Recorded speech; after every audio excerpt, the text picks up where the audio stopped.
Excellent. Well, good morning, everyone. So I will introduce myself. My name is Sheri Longboat. I am Haudenosaunee Mohawk from Six Nations of the Grand River Territory in southern Ontario. I'm also mixed race, so on my mother's side, I'm of Ukrainian ancestry. So I come to this gathering and also to my work and my life journey as being mixed race, but navigating sort of those two worlds or two ways of knowing, seeing, doing, being, existing within our landscape, within our systems, within our world. From a government perspective, being of Indigenous descent from my father's side, I'm considered Indian under the Indian Act, and I'm an Indigenous person in Canada. My community, when I work with Six Nations, I used to say I'm sort of half Indian, and they'd be looking at me going, well, which half's Indian? So I do really gravitate to my Indigenous roots, but recognize as well that I have a mixed ancestry, and many of us are. But through that journey, I feel I'm really blessed because I get the opportunity to have been raised in one sort of social, cultural, education context, and then being experienced to my Indigenous roots relatively later in life through my teenage years on, and learning what that journey meant to reconnect with my identity, with my Indigenous roots, with my teachings, my cultures, beginning to learn my languages, but it's a journey. So I get it when people are saying, how do we do this? I learn one way, I come with these lenses, I come with these ways. How do I journey into this sort of other world of the Indigenous cultures and languages as a Canadian, as a practitioner, as a student, maybe as a policymaker? So that's what I want to talk to you about a bit about today. I'm not a designer, so you'll see my PowerPoint slides are generically PowerPoints. Thank you. But I wanted to begin with what you're seeing is much more common across the universities now and across many systems that's emanated from the Truth and Reconciliation Commission. And we talk about the TRC, which I believe is the impetus for some of the actions that we're seeing now. We need to look back further and to understand why there's a need for truth and reconciliation. So I would encourage you, for those that haven't read about the impacts of residential schools or colonial policies or the Indian Act, begin looking at some of those roots as well for those of you that are into policy, because that really sets that context. We often jump to reconciliation because there's so much to cover, but it also has a history of roots. And with my students, I take them to the Mush Hole, the residential school next to Six Nations that house children from all across Canada, and they experience that for themselves for a day as much as they can. But emanating out of the Truth and Reconciliation Commission is one of the calls to actions that many of the institutions have adopted is acknowledgement to territory. And we generally do this as Indigenous people. When we go into an area, we just give thanks. And I thank the Indigenous nations, the Treaty 1 people, for allowing me to enter into this territory, for sharing my ways, for sharing my knowledge. And at one point, this would have been actual protocol. The Indigenous populations would have came out. At Six Nations, we have a coming into the woods and coming out of the woods ceremony that's conducted by the chiefs and elders that would have came out to welcome newcomers. So there's protocols from the Indigenous perspective as well. But from a Western framework, or what some of the actions that have emerged is the acknowledgement to territory. So here I've taken the one from the University of Manitoba. I'm in the right one. I almost put University of Winnipeg up there, being from Ontario. But I was really happy to see this. The University of Manitoba campuses are located on the original lands of the Anishinaabe, Cree, Ojibwe, Dakota, Dene peoples. A friend of mine advocated for that S for 30 years at the United Nations, very important, and on the homelands of the Métis Nation. I was really happy to see the second part. I think it goes even further that this university, and I was glad to see that it's much more than acknowledging. If you have something, I can take it away from you and say it's mine, and I'll acknowledge it was yours, but it's mine now. But to go back and to say what that relationship means, I think is very important. And here the university has said we respect the treaties that were made on these territories. We acknowledge the harms and mistakes of the past, and we dedicate ourselves to move forward in partnership with Indigenous communities in the spirit of reconciliation and collaboration. To me, with acknowledgement is one thing, but without sort of the qualifier to say, well, what does that mean? What responsibilities come to that? It's one thing to just acknowledge, but say, what does that mean for us as an institution? For perhaps you as a student, for maybe you as you go into your practice as a practicing planner, architect, landscape architect. So this is something that I also want to do to humble myself to thank you, Miigwech, Nyawa, to those people that maybe Indigenous territories and have allowed me to come into your territory. In the back here is a map of the Indigenous peoples of Canada. It's a relatively new map that's been put out by Canadian Geographic Society. You'll notice if you get a chance to look at it through the Atlas of Canada, there's no boundaries on there. There's no political boundaries. There's no colonial lines dividing it up into provinces, lands, territories. So I find that very interesting that we're beginning to recognize those first peoples.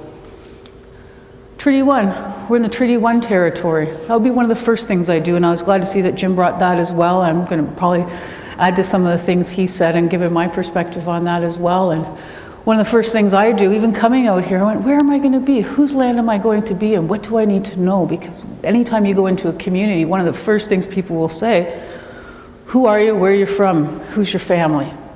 That who are you begins to identify where you are, what land you're from, what clay you're from, what ground you're from, what animals you relate to, who you are because of the interconnectedness of Indigenous people and that connection to place and land. So when they ask you who you are, it's much more than often just knowing who you are physically as a person or your given name. Often, and I wasn't blessed with an Indigenous name within my family because the Six Nations were a matrilineal society, so you take the membership of your mother. My mom being non-native, I wasn't given an Indigenous name, but in some cultures some people would ask your name or you would provide your Indigenous name because that would tell a lot about you as well. So I'd also ask about when I go into a community, when they would ask me who I am, where am I from, who's my family, it begins to give them indications of those social, cultural, political systems within communities. Because often who you are, where you're from, and who's your family has a relationship to those historical governance, the way societies, the way communities still to some degree govern within a traditional sense. But treaties are important, so I encourage you, if you go into an area, if you're going to work with a community, begin to understand that land, begin to understand that history, begin to understand. It begins to position you to have that humbleness. When we say, how do we become humble? How do we embody these characteristics that will really begin to open those doors in relationships with people? It's beginning to understand. Through understanding, you can develop compassion and begin to challenge your own sort of thinking and what you have learned, or perhaps see other ways of knowing. So I put the Treaty 1, I was actually downloaded and started reading it because then my research is in water and resource management, so I was curious to see what sort of water relations and water rights and water relationships were within that treaty. I always feel when I'm doing talks, sometimes I feel I want to give you a tool or a resource. So the next thing is, well, perhaps how do I know what treaty or territorial land I'm in? This is a really good resource. It's relatively new. If you go to nativeland.ca, it has a search engine. You can go in, type in I just typed in University of Manitoba, and I can get information on treaties, languages, and territories. Great resource. It's just a start to be able to get, if you're perhaps already familiar with this is great, but if you're not, and you can learn a lot from that too, and it's very useful to begin knowing. And when you zoom into here, like it shows you the campus, and it actually tells whose land I'm on, Métis land, Anishinaabe land, and if I clicked on other links, I'd be able to know what treaty, what languages, and I'd be able to start that knowledge. Just a starting point, because I recognize everybody's perhaps on different paths and on different journeys or points of their knowledge. The next thing I wanted to know too then, what are the First Nations in the area? Who's around? What territories? Because I'll have a sense of understanding the historical relations, those treaty relations, what First Nations are. So there's a wonderful resource if you just Google First Nations profiles. Another searchable spatial database will allow you to search in and zoom in, and gives you the sense there. And here we are in Winnipeg and some of the First Nations in the area. For you, this is the area where you're from, where you're related. If it may be second nature to you, but when you're going new into an area, and often if you're traveling, even if you're going for a conference, it's really interesting. Look up where you're going, see where you're at, whose land are you on, and learn a little bit. That's how we begin reconciliation at the internal, internalizing it. So just a couple resources. So I wanted to ground a little bit in who I am and my past experiences, so you understand who am I up here sharing what I'm sharing. So I've been working for about 20 years with First Nations communities, mainly in Ontario. My journey began when I finished my master's degree in the early 90s. No, about mid-90s. I finished my master's in teaching degree, and I went back to my community. And because I had some geography and GIS, and my background is in geography, resource management, physical geography, science and education, the community says, we need you to help us work on our land claim, starting to map our traditional territory, starting to map those lands and transactions, and beginning to train other people within our community to understand this history. So I started working in GIS. I hadn't known a lot about it at that point, but I was sent to a lot of training and began to build my own capacity. And so for nearly a good 15 years, I started doing mapping in my community and then other communities. And this is back in the 90s when getting access to data was very different than it is today. Windows 95 wasn't out yet, so we were thinking of where things were at. Email, we didn't email at that time. So having access to your own information to understand the land, to understand Indigenous histories, we had to go to Ottawa. We had to get everything right from the source, and they were often paper maps. We didn't have access to digital data. Federal governments were charging us per download of gigabyte for each historical map. So we started mapping that. It took us a number of years, and that map actually became, that mapping application, which we ended up calling the Eagle's Cry, became the foundation for the Six Nations litigation against Canada and Ontario. And that's still in the courts now as the Six Nations struggle with having validation of those land claims and those historical land transactions. So lots of conflict and change happening. In my travels and working with communities, mainly in Ontario, which I'll call Southern Ontario, Southern Central Ontario, I did get to do some work with the Cree up in James Bay area for a short time and some of their mapping, but mainly in the Great Lakes watershed basin, which was really my interest. That's my territory, where I came from, where I was seeing the impacts. I don't know if any of you are familiar with the water quality challenges in First Nations communities that we have at any given time of the 600 communities across Canada. That at any given time, 1 in 6 cannot drink the water and have not been able to drink their water for some up to 20 years. To me, as a water researcher at that time, that was just appalling, and it was what I focused my PhD research on. I looked at First Nations water security and collaborative governance. Some of my other work that may be more relevant to what we're talking about today is some of the collaboration work I did between the City of Hamilton and the Confederacy Chiefs Council. So the Confederacy Chiefs Council is the traditional, the hereditary government of the Six Nations. This is the government that existed before the Indian Act government was forced on the community. This is a government that from the federal perspective does not have legitimacy, but from our community, our nation's perspective, they still exist and they still operate. So I'll share a couple examples from that. So my current research now is looking at collaboration between water between First Nations and municipalities, looking at First Nations water security planning. I'm working on a project with colleagues on global mining and local communities. We're doing some work in Great Lakes fisheries and guardianship programs, beginning to get communities engaged and on board with sharing that knowledge and being the ones to control and have an active role in protecting the watersheds, protecting those traditional territories. And I'm working on a project on Métis rights and governance on knowledge synthesis. So my research, there's just some pictures from some of the work I've done in communities. This is from a number of years ago when we would do GIS training. We'd literally just find a house or a spot on the community and try to find computers wherever we could, because capacity was always an issue. Here we were just set up in one of the local homes, and we're able to do some training and get a team developed, and doing some community engagement in this picture. But my interests are looking at how do we move forward? How do we, given the constraints of our different disciplines, of our institutional frameworks, our laws, our policies, our procedures, our planning documents, how do we move forward? Because we know what truth and reconciliation, we know what these principles are, but how do we begin to operationalize that? How do we turn some of these visionary, some of these, some will say rhetoric, into operational either plans, or how does this manifest on a day-to-day? So it's really about knowledge systems integration. I'm also interested in the implementation of the recognition of rights. Arguably, a lot of what we're seeing now emanates from challenges in the courts that have raised attention to what's been happening across Canada. And this isn't new. These colonial processes have been happening since the treaties were signed. So what we're seeing of truth and reconciliation now has emanated from people becoming aware. But as was mentioned earlier, some of that knowledge went back from the RCAT, Royal Commission on Aboriginal People, 20 years ago. So we're seeing these things come forward. But right now we're in this midst of recognition of Indigenous rights. Our governments have acknowledged there's particular Indigenous rights that we need to honor What does that look like? And ultimately, how do we get to self-determinations in communities?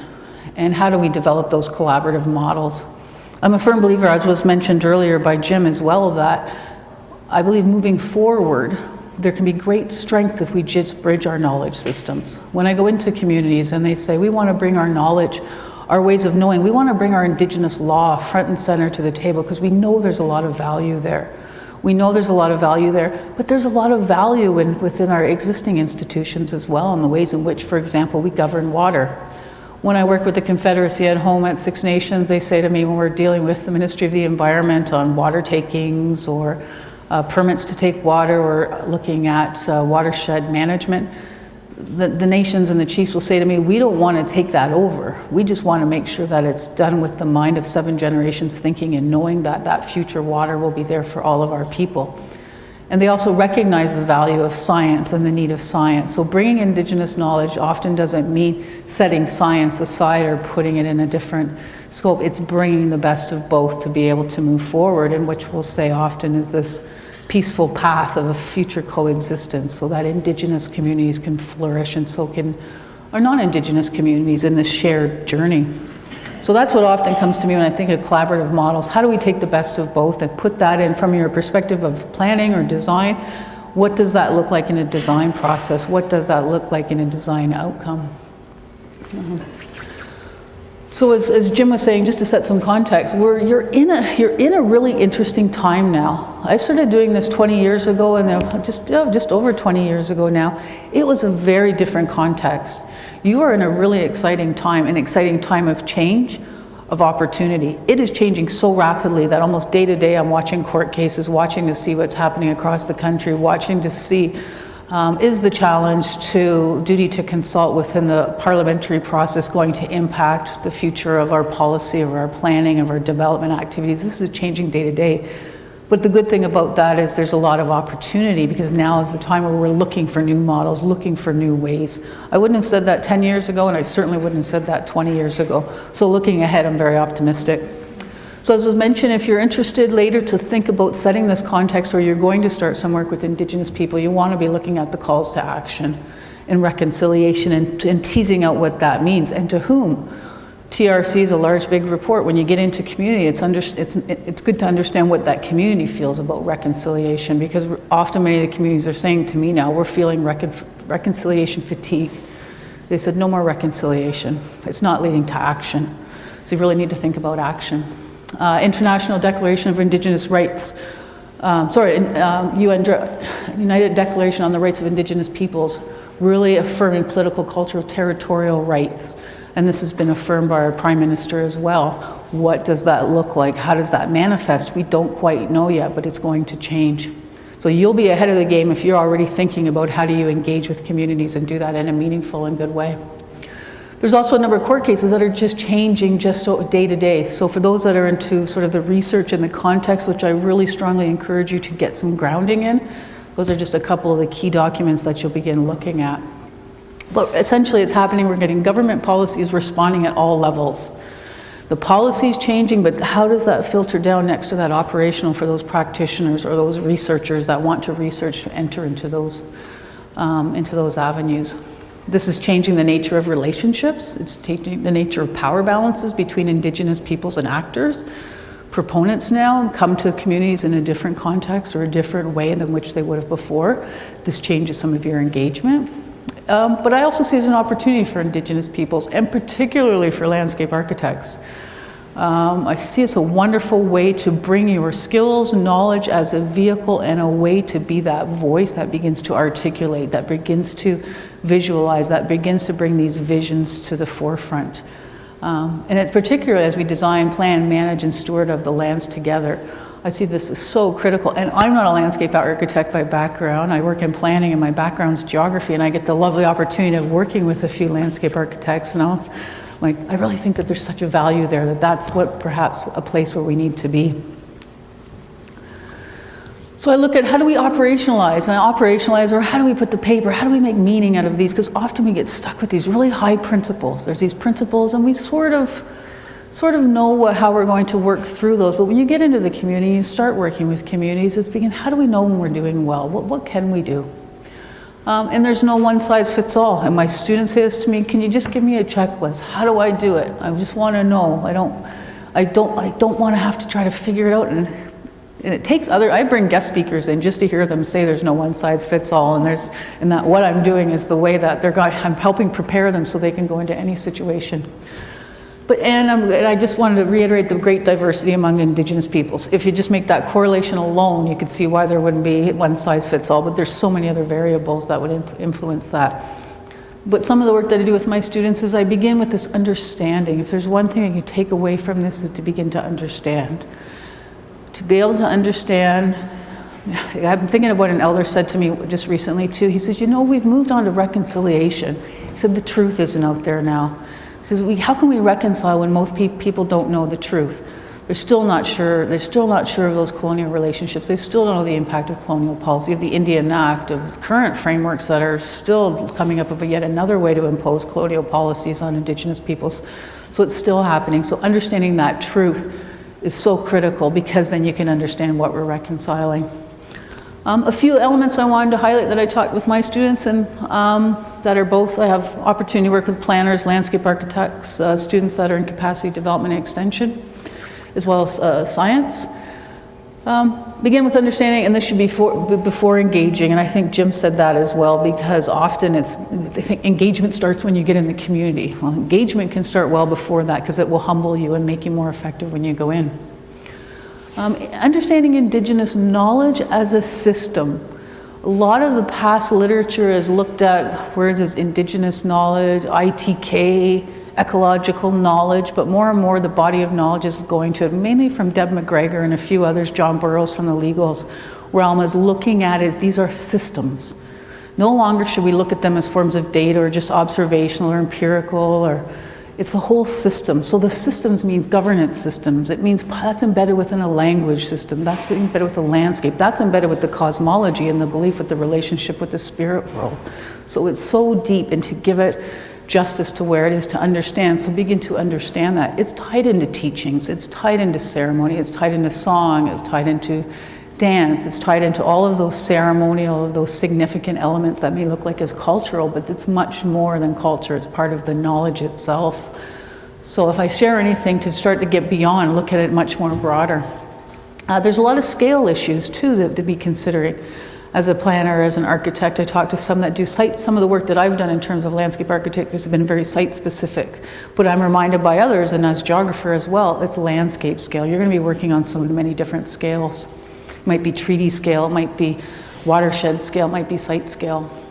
Another thing when I ask my students when they begin preparing or working with communities, or how do they begin their understanding, is to understand the different actors that are at play within where you're working or the project you're on. Who's involved in this? What stakes do they have? Where are they coming from? Get an understanding of actor dynamics.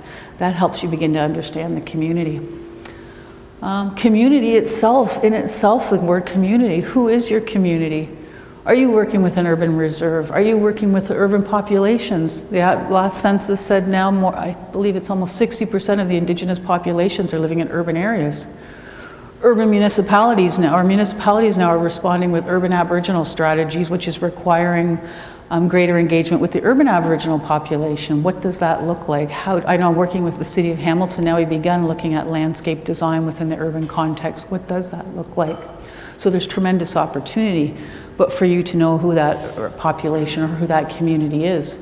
Some are membership based. I speak to my Métis friends and they say there's this big challenge going across the country right now with evolving case law of who are Métis people, how is that identified, what does that look like, the Eastern Métis versus the Métis in this area versus urban, and who represents very complex issues, but understanding who your community is also very useful. And we talked about the context, always just trying to understand the context. And you as a landscape architect or a planner or designer would know the biophysical environment influence is fundamental to that. Often we separate that out when we look from a policy. We don't give it enough influence. And the influences, I'm working with some communities up in Northern Ontario now, climate change. They're so worried about what that's going to have on their food security, when their winter roads melt, when they can't get access to foods, when the growing season is changing, when they're very subsistence now in some of these communities, with already the social economic challenges they're facing, climate change can just be disastrous. So understanding that environment. Another community said to me when I connected them with a group of researchers, so I sat back and had the researchers talk to the community, and the researchers said, what can we be doing? And the community said, just understand us, understand the hot topics, understand what we're going through right now. So I have my students do a media search on the communities. It's something very simple, but I get them to watch it because then they start to see, oh my goodness, this community is dealing with everything from justice systems to child welfare to water to housing. They get to see those are the stresses that are working on communities, and then if you are aware of some of that, just going in, it helps you build your compassion and be able to relate, because often work that's being done at the community is going to be done in a very holistic way. They won't just be doing design. We're doing land use planning, community planning, we're doing water, we're trying to do cultural and language within that, so it's all very embedded. But mostly when engaging with community, and it was mentioned earlier, in a process, output, and outcomes. Focus on that process. Focus heavily on that process, because the process, even if you don't achieve your outcome, and I've seen that happen in the next example I'll show you, that process, that relationship, whether it be through formal memorandum of understandings, whether it be formal agreements, or maybe they're just consultation protocols, communication protocols, who's communicating and with who and when, very critical. Output, your actual output, the design, of course, just critical as well, but for communities often it's understanding the long-term outcomes. What is going to be the long-term effect on that community? And I remind my students when we talk that when we have guest speakers come in and someone's talking from their hat of perhaps a government official who's doing a job, and I get them doing some role playing, they soon see that within communities it's not a job, it's survival. These First Nations and Indigenous, Métis, Inuit populations, what they do is to survive. So when they're at tables or they're engaging, it's very important. They're not just doing a job. So I try to raise the bar to remind people that the outcomes of these projects should be community outcomes, and look what the community is looking to do. I'm probably just repeating a lot, but hopefully maybe reinforcing in such a way. Just a couple examples quite quickly. So it's something if you want to follow up on, because I've been sort of talking about what to do or some evidence of a couple projects. I had the opportunity to work on the Red Hill Valley Joint Stewardship Board. So this was a board that formed out of the conflict through the Red Hill Valley Expressway. So this was an expressway. Is anybody familiar with this one? There's been some writings on it. So it's in Ontario, but it's in Ontario, heart of southern Ontario in Hamilton. It's a historic valley that was put in the planning documents actually in the 1950s. And it was in the early 2000s they actually started construction on this parkway right through the city of Hamilton and in traditional territory of the Haudenosaunee or the Six Nations. At this time though, what was sort of revolutionary, so Lake Ontario, it's right in this area here, about there.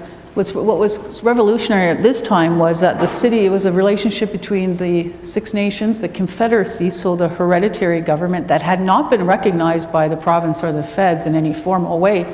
The municipality actually partnered with the Confederacy and signed a number of agreements to jointly manage this watershed within southern Ontario, or it's the small municipal watershed.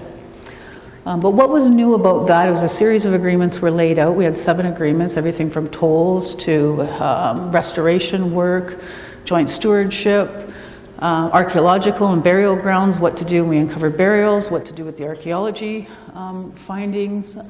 7 agreements were signed up to negotiate this arrangement. But what was also interesting is we also embedded Indigenous law and we also embedded Western law. So we were working within planning documents, we were working within the master planning process, we were working within the City of Hamilton policies, but we were also bringing to the table the Indigenous ways, the Indigenous laws, even our logo embodied Indigenous wampum or Indigenous ways of protocols of making decisions. So it's a lot. If you're interested, I can give you much more material on this. But the Red Hill Valley Joint Stewardship Board involved collaborative planning between Indigenous communities and we're still working through how to amend the master plan. And this is what I mean about something that we didn't quite get to our output of actually amending the master plan, but we've been able to forge other relationships and work with the City of Hamilton on other relationships within consultation that extend beyond the outskirts of the valley of the originally defined area. But through that, We were also guided by, when I was saying Indigenous law, we were also guided by some of our wampum, and the city of Hamilton embraced this as well. And we actually opened every meeting with a Haudenosaunee Thanksgiving address, where we recite some of our ceremony to begin the meeting and end the meetings. And actually our board is guided by 3 representatives of the chiefs and 3 representatives or city councillors from the city of Hamilton. And I had the joy or luxury or experience of coordinating the activities between them for a number of years, and still try to consult as they're looking to fill that position again. So here we talk, just to show you an example of Indigenous law. What does it look like? This is a form of our dish with one spoon. It was a treaty that was signed, that was shared between the Indigenous populations well before colonization. That told us how we were going to jointly manage resources in this territory. We bring these wampums out, and these are part of that decision making. Part of our work was also designing landscape architecture features. One of the things the city said was, what would you like to do? And some of our chiefs said, you know what, we want to have access. So we have an agreement on medicine plants to do medicine recovery within the valley. Another idea was, another requirement that the chiefs had, said we want to see representation of ourselves on that landscape. So they embarked on a series of designs of different features that actually aligned with Indigenous clan systems. These are seen as sacred sites within the valley now, that Indigenous peoples, urban, rural, anybody really can go and visit. And I hear there's some people have sacred ceremonies at these sites. We use it also as a way to educate on the history. This is one of the signs we had made, and this is all within an urban context. We actually arranged to have 4 of these sites made. This was the second site, the turtle, significant as a lunar calendar, significant for other teachings for the Haudenosaunee. And if you get a sense of scale, here's a vehicle. This is on an old restored landfill site in the Red Hill Valley, just off the QEW, so in a very populous area in Hamilton. It took us a lot to get to this. We went through working with different planning people. We went through different departments within the city of Hamilton, different actors. We must have had 4 or 5 different tables going to get to a design feature. And as a designer, the challenge will become for you is often what the community or the Indigenous population is articulating is, how do you put that into a design context that then fits in with municipal planning or provincial planning or federal planning? And that's where that negotiation almost begins. Because in some of the features that were in the initial design here, such as a wooden bench, the city said we can't have a wooden bench. People will set those on fire. And we got to have a cement or a metal bench. Long negotiations over this. Well, does a metal bench represent Haudenosaunee people? And it was just each of the design features really embodied a whole sense of seeing at the table of how these values come together, and how do we bring in different values and designs in a way that is implementable. Financially viable. These become realities of when you're trying to do these. One of the last things we were embarking on, and we still are, and I'm not sure the status of this because I started working my position at the University of Guelph. One of the agreements was through the Heritage Resource was to develop an environmental interpretive center. So we went through about 2 years of design work to get to this design. Doesn't give it quite justice, but if you go on the website, just Google Joint Stewardship Board, this is actually tucked into the Niagara Escarpment. So this is now going to challenge us to work with the Niagara Escarpment Commission at the provincial level. There's a lot of discussions happening now with the new government under the Trudeau government to possibly fund this under reconciliation, and we are looking at this as possibly being a hub for where people can come to learn about the valley, learn about the unique engineering of the Red Hill Valley itself. There's a whole element there. And as well be a place where they can learn about Indigenous or Haudenosaunee teachings and ways. This satisfied what the community wanted. They said, we want to be represented in that landscape. When we were going through this process, we found archaeological artifacts some 12,000 years old in the valley. There's a long history in that valley. So Hamilton history is so short. So it's how do we begin to give value to all of those people that have a connection to that land? Because it's not just Indigenous people, the non-Indigenous, there's many people who have a history with that land.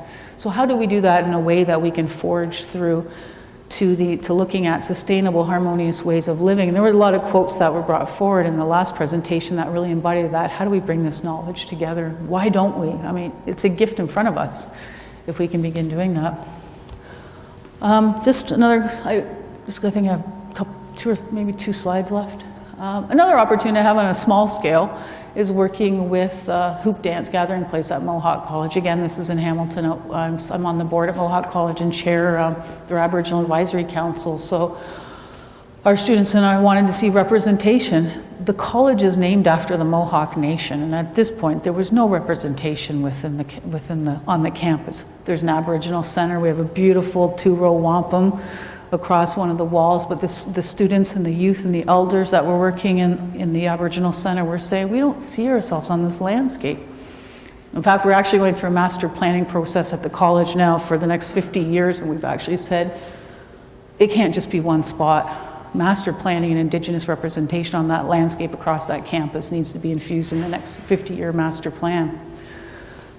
Much collaborative effort working with McElroy architects, working with our Aboriginal people, working with a different community. Here the community was the community of urban Aboriginal population, the elders, the youth, the students, building those collaborative tables. So if you endeavor into this work, you may work with everything from northern communities that are remote, rural, challenging, various challenges. You may work with urban Aboriginal groups and populations because that's rapidly changing as well. There's models out there, though, lots of models and ways for you to engage. My last slide here, water security and planning and local governance. So how do I take this? As a researcher now and as a faculty member, I take this into my research with my students. And here we're beginning to use co-design, co-collaborative and co-engaged design to develop a water security plan for the Chippewa of the Thames First Nation. This is a First Nation in southern Ontario. They're at the tail end of the watershed for City of London and other areas north of the community. Right now they don't have water quality challenges in terms of the existing water coming out of their infrastructure, but they do have capacity issues in that they're at capacity now. And they're beginning to say, how do we move beyond the existing Indian Act way of managing our waters to do that in a more collaborative way? And the first step for us is what we're doing is learning about listening to the community, working with the community, sitting down with counselors and developing a co-engaged strategy. I'm like, I've got this opportunity to access some funds. Here's what I would like to achieve from this research. What do you guys need? What can we do in this community? And we sit down and we start mulling it over. I take it back, and I don't have pictures, but I have my research team. We sit to say what we need to do as academics for output. Then we come back and we have meetings with all the. This is just us doing the design. We haven't even started the data collection. That happens 6 months, 8 months later. And then education.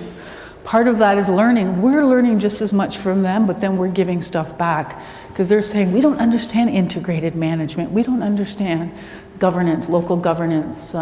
Really, what is governance? All we know is what's told to us by our financial reporting, our asset management reporting to the federal government. We're showing them, or they're saying, how does the province manage water? Because our water is not like that. So there's tremendous opportunity. And through this, we're seeing some design work may emerge. That may be one of the outcomes, but right now, education seems to be paramount. Here we are, two of my students. Interestingly enough, Karen may know on the far is a Bachelor of Landscape Architect student. She got her degree in landscape architecture at the undergrad level, and she said, I need to learn planning now because I am so constrained by planning. How do we get into the policy realm now? Because they're so interconnected. So she's working on this. She's actually in New Zealand now looking at models for water management in the Maori communities and looking forward to her bringing some of this back. She wants to interface these. But at her, ultimately she goes, but I need to bring this to design. I need to be able to represent this in some way. So she's trying to do it all. She's engaging, she's looking at policy, and she's looking at design. And the other student, just an undergrad student that I brought on board and gave her a year to train, and now she's starting her master's and she'll be engaging with communities as well. So final comments. I think you're at such an exciting time now going in for the work you're going to be doing, whether it's practitioner, research, or you're going to be policymakers. Such a significant vehicle to reconciliation. We've talked about Indigenous knowledge and values.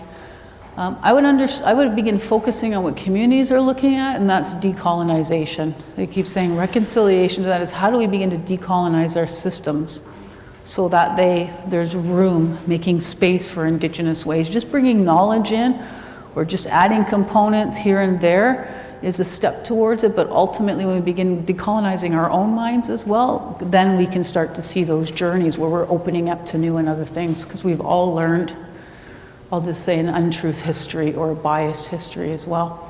Re-educating, and we heard the good mind, come with a good mind and open heart and compassion and understanding, and communities will open up when you say, I don't know, but I have something to offer.